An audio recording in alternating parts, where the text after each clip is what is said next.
On a fait l'essai du téléphone Samsung Galaxy S21 FE 5G.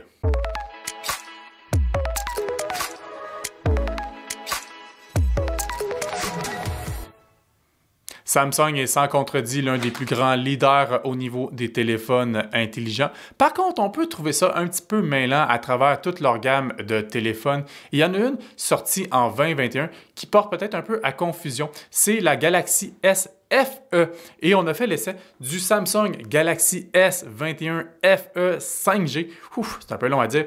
En quoi tient le FE? C'est pour Fan Edition, donc essentiellement une édition pour les fans selon les échos qui ont été placés par rapport au Galaxy S21, donc des fonctionnalités que les gens voudraient retrouver. Et donc, Samsung propose une édition pour les fans. Par contre, on va se le dire, en 2022, avec ce modèle S21-ci, il ne semble pas y avoir eu beaucoup de suggestions de leurs fans parce que franchement, il n'y a pas beaucoup de différence avec le modèle de l'année précédente, donc le Galaxy S20 FE.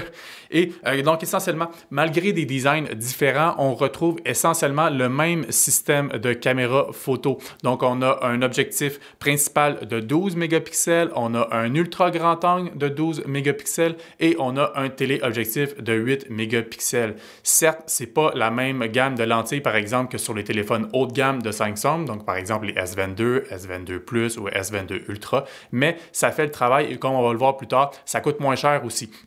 Par contre, la grande particularité au niveau des caméras photo pour ce Samsung Galaxy S21 FE, c'est la caméra frontale. Si vous êtes quelqu'un qui préfère faire des égo-portraits ou faites souvent des appels photos, bien cet appareil-ci est peut-être fait plus pour vous parce que la meilleure caméra se trouve à l'avant. C'est une caméra de 32 mégapixels. Encore une fois, fait vraiment de beaux résultats. Sinon, au niveau des différences avec le modèle de l'année précédente, c'est au niveau de l'écran. Cette fois-ci, l'année passée, c'est un écran Super AMOLED. Cette fois-ci, c'est dynamique AMOLED. Et encore une fois, les écrans de Samsung, encore une fois, on ne peut pas leur reprocher. Ce sont dans les meilleurs écrans. Et celui-ci, encore une fois, se démarque par la qualité vraiment des couleurs qu'on retrouve sur l'écran.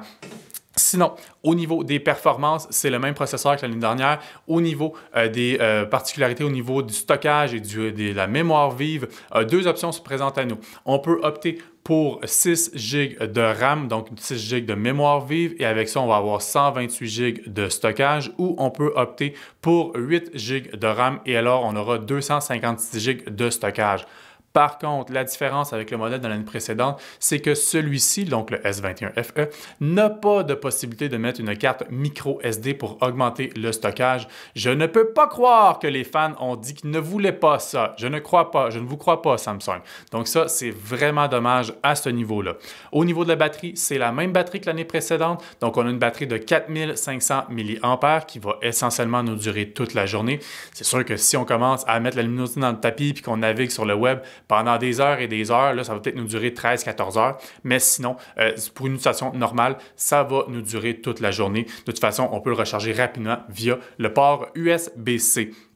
Au niveau du prix, c'est là que c'est intéressant au niveau du Galaxy S21 FE 5G, c'est qu'il se trouve un peu dans un sweet spot. C'est-à-dire que, bon, du côté de Samsung, on a les modèles milieu de gamme qui sont les Galaxy A et on a les modèles haut de gamme qui sont les Galaxy S22, 22 Plus, 22 Ultra. Et celui-ci se trouve vraiment entre les deux. Si vous trouvez que les Samsung Galaxy S22 et compagnie sont trop dispendieux ou ont des composants de haut de gamme dont vous n'avez pas besoin, bien celui-ci est particulièrement intéressant parce qu'il est environ 300 $ de moins que le S22 et encore moins cher que les modèles encore plus haut de gamme, alors que le modèle à 128 GB se vend à 829 $ et le modèle à 256 GB se vend à 920 $. C'est un prix franchement intéressant pour un téléphone qui demeure à la limite du haut de gamme. Ce n'est pas le plus haut des hauts de gamme, mais on est vraiment quand même avec des composants haut de gamme. Et franchement, donc comme je le disais, surtout si vous aimez faire des égo-portraits, c'est un téléphone à considérer. Si vous voulez en apprendre plus sur ce téléphone, donc le Samsung Galaxy S21 FE 5G,